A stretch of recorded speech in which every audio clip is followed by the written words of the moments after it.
We're going to have a look at the intake ports and intake valves on my carbureted Mopar 318 V8. I've been using 6 ounces of Marvel Mystery Oil per tank of fuel for the last 6,000 miles. Heads were brand new before this, and this is how they look now.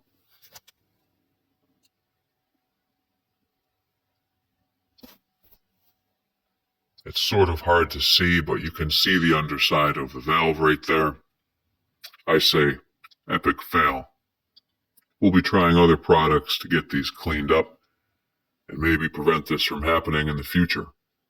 Stay tuned.